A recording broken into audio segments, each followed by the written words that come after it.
ही इन पहाड़ों में पानी भरा हुआ रहता है और पानी पहाड़ छोड़ता है, जिसको अपन झीर बोलते हैं या फिर इंग्लिश में स्प्रिंग वाटर बोलते हैं।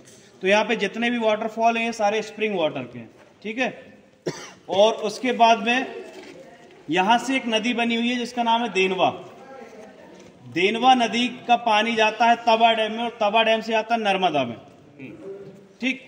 तो सतपुड़ा से जितना भी पानी स्प्रिंग हो रहा है वो सारा देनवा में जाता है। देनवा से इसका इसलिए मैं आपको बता रहा हूँ कि इसके बारे में पढ़ाया भी जाता है।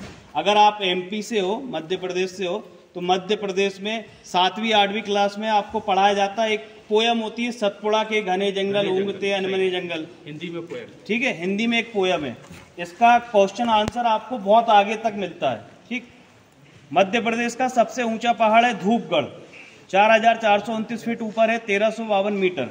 धूपगढ़ के बारे में भी पढ़ाया जाता है।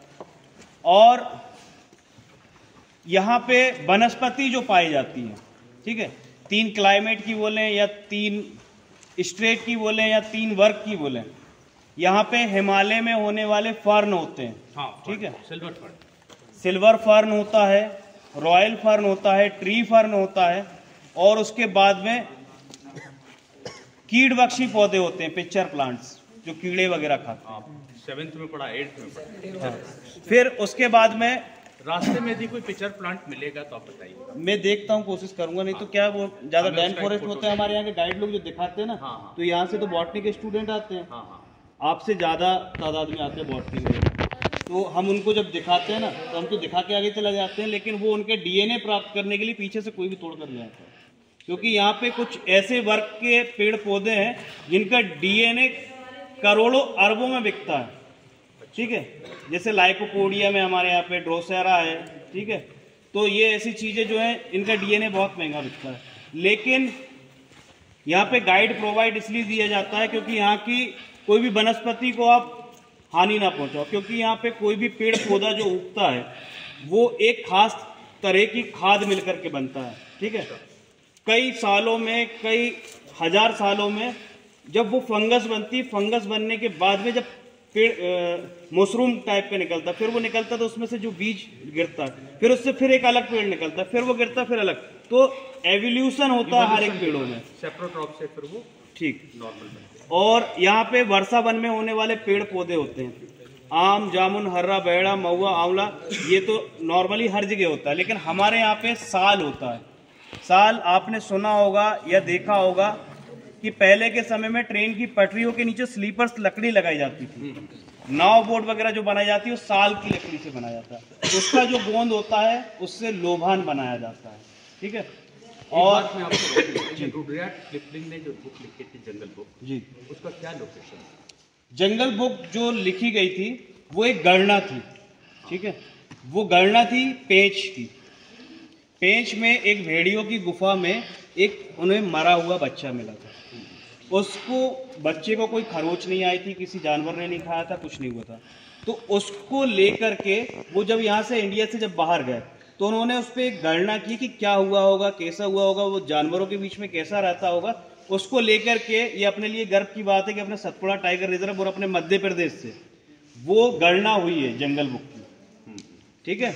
तो जो मोगली एक चैप्टर है वो पेंच टाइगर रिजर्व से बना हुआ है और आता सतपुड़ा के अंतर्गत। और यहाँ पे रेतीला पहाड़ होने के कारण यहाँ पे नेचुरली प्रकार से कैक्टस होता है। जो रेगिस्तान में आपने देखा ना, वो कैक्टस हमारे यहाँ पे जंगल में होता है। तो यहाँ पे हिमालय में होने वाले पेड़ पौधे होते हैं और यहाँ पर रेगिस्तान में होने वाले और वर्षा वन, क्योंकि यहाँ पे कभी भी पानी गिर जाता है। मैं आपको एक बात बताता हूँ कि कुछ धार्मिक आस्था भी है पचमढ़ी को मानने की और कुछ साइंटिफिक तरीका भी है। जो धूपगढ़ और चौरागढ़ जो पहाड़ हैं इनमें 2 मेले लगते हैं, एक शिवरात्रि और एक नागपंचमी। इसमें अधिकतर महाराष्ट्रियन लोग आते हैं। जब इन पहाड़ों से जब बादल टकराते हैं ना तब छिंदवाड़ा और नागपुर वाले क्षेत्रों में बारिश होती है, ऐसा माना जाता है, ठीक है। और वो पहाड़ों की मान्यता इसलिए क्योंकि साइंटिफिक भी है और आस्था भी है, क्योंकि वहाँ पे जब तात्या टोपे जब पचमढ़ी में सबसे पहले आए थे, ठीक है, कैप्टन जेम्स फोर्सिस जो पचमढ़ी में सबसे पहले ब्रिटिश अंग्रेज आया था उसने पचमढ़ी की खोज किया था। तो कैप्टन जेम्स फोर्सिथ जो पचमढ़ी में जब आए थे तो उनके पीछे तात्या टोपे को मारने के लिए आए थे। Captain James Forsythe, Tatya Tope यहाँ पर भाग कर आया था। पहले के जो औजार हुआ करते थे, जो हथियार हुआ करते थे, वो त्रिशूल टाइप के हुआ करते थे, त्रिशूल और भाले। तो ऊंची जो पहाड़ी पे जाकर के जो बैठते थे ना, यहाँ पे आदिवासी एक राजा था, राजा भभूत सिंह। पातालकोट का नाम सुना आपने? छिंदवाड़ा। पातालकोट से लेकर के यहाँ तक उसका पूरा एरिया हुआ करता था। तो वहाँ पे जब उन्हें त्रिशूल मिले तो त्रिशूल में क्या होता है, जैसे मैं ये पहाड़ी पे खड़ा हूँ और यहाँ से अगर कोई आएगा तो वहाँ से त्रिशूल फेंक के मार दी तो वो नीचे के नीचे मर जाएगा। और पहले के जो त्रिशूल होते थे वो रिपिड वाले होते थे। अभी जो आपने देखा है कि लोग चढ़ाते हैं, तो वहाँ पे एक चौरा बाबा करके एक बाबा था साधु, जो भूरा भगत, एक गांव है वहाँ पे। उन्होंने बोला था कि मुझे शिव जी ने दर्शन दिए, क्योंकि वहाँ पे पहले से त्रिशूल रखे हुए थे। तो जो लोग मन्नत मांगने गए तो उनकी मन्नत पूरी हो गई।